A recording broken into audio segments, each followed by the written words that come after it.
I was so secretive that my casual drinking parents would say, "Kenneth, I hope you never start drinking." After saying so, they would give me a half can of beer to throw away. Then they would go out dancing for the night. All half cans were mine before bedtime.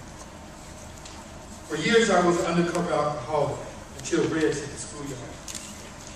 After trying Red Devils, I was sick and nauseated for days. In school, I learned that drinking and drugs do not mix. My parents were shocked to find that I was abusing drugs. Somehow, between my summer vacation and going back to high school, I started smoking weed. Almost 2 years passed between 10th and 11th grade. I was arrested for marijuana for the first time and last time. This drug arrest traumatized me and hurt my parents badly. But I continued to make bad choices, and I continued to use. Because of this, I did not graduate, and I was completely devastated. I had a nervous breakdown. I became so fearful and paranoid, my whole self-worth changed. I was diagnosed with paranoid schizophrenia.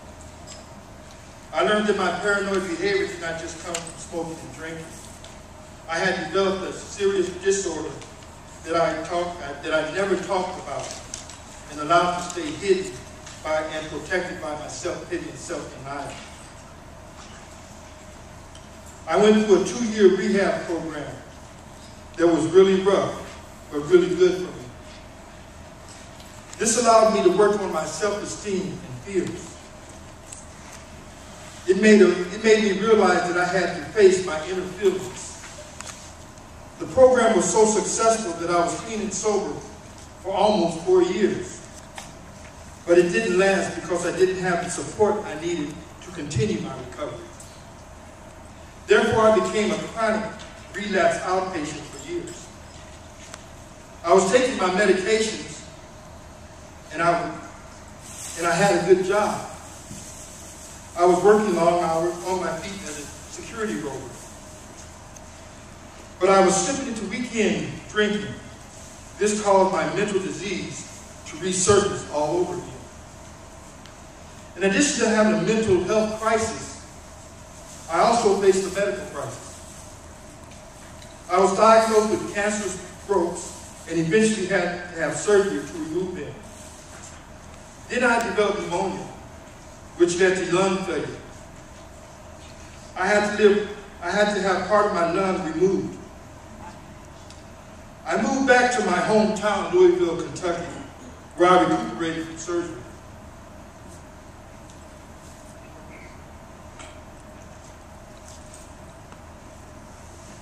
Five months later, my father died. I never had a chance to know my father. A large part of what I hoped for died inside me.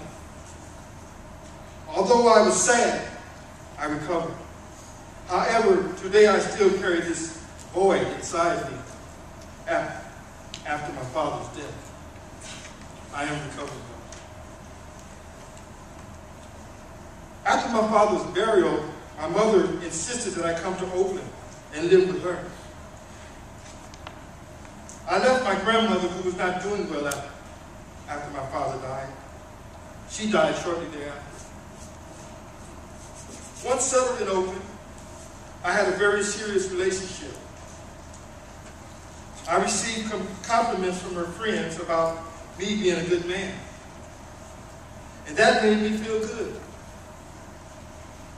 I also had a job and fathered my wife's son, although he was not mine. I had just lost my grandmother, so I needed a new direction and a new responsibility. This woman ended up in jail, and I took care of her son. He and I lived with my mother, but she did not agree to what I was doing, and soon my son and I moved to our own apartment. I was awarded custody of my son by Child Protective Services.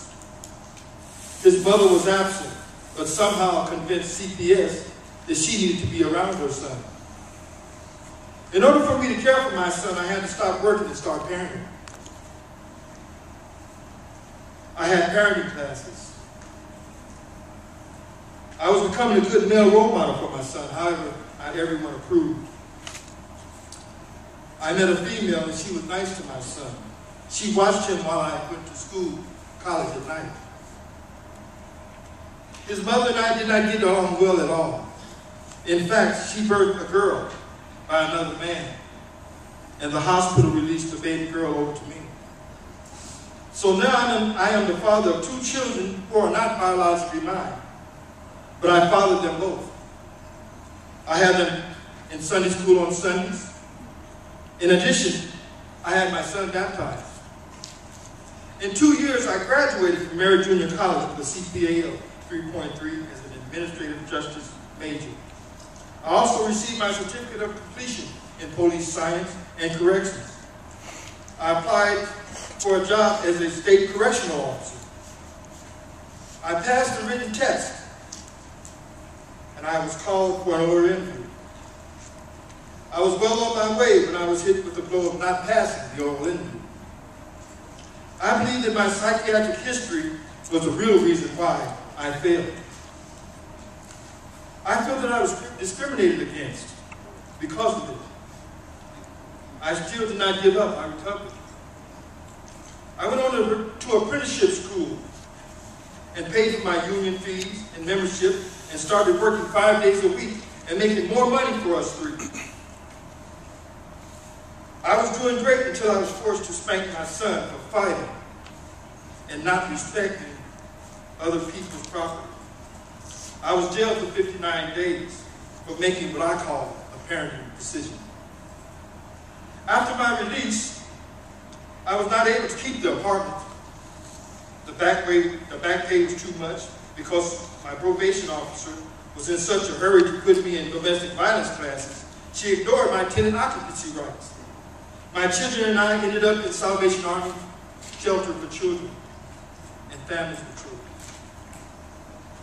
I started drinking and smoking everything I could. I started hating myself for thinking I could make a difference in my life and the life of my family. I thought all I did was change my life, but nothing but grief. So I drank and I drank. Yet I still worked, even married my son's and daughter's mother. We were doing well, even attended AA meetings together. But then we both cheated, and I realized that I was not a good man. She put me out, and her dude moved in. I ended up in the street. I relapsed and started using crack. I knew I wasn't happy.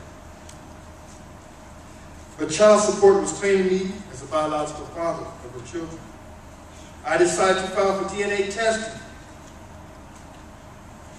to prove that I was not the biological father. But I still wanted the kids. But I was homeless and was not responsible. As a result, I lost them both. However, I did not stay outraged because of this. I decided to get myself together. I enrolled in the options program, which is an intense dual diagnosis program. I began in 2005 and worked my way through. I am now in aftercare, and I am over 7 years clean.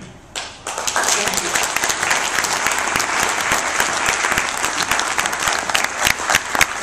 I continue to take my prescribed medications and see my psychiatrist and my doctor regularly. I continue to work with Options program and attend ANAA meetings weekly. I am very active in a consumer advocacy group called Alameda County Pool Consumer Champions. I also volunteer my time with a consumer-run program called Reach Out that visits clients in locked facilities and board cares. I have found hope, and I want to share the voice of hope and recovery with those who need it most. I would like to close with a pep song that I wrote to celebrate my recovery. Starting today with honesty, faith, and hope, recovery and wellness is at the top of my goal. With spiritual gladness, no troubling sadness, I'm free from the madness. Serenity take control, united for wellness and progress on my mind. I humbly ask for serenity to survive. With spiritual gladness, no troubling sadness, just free from the madness.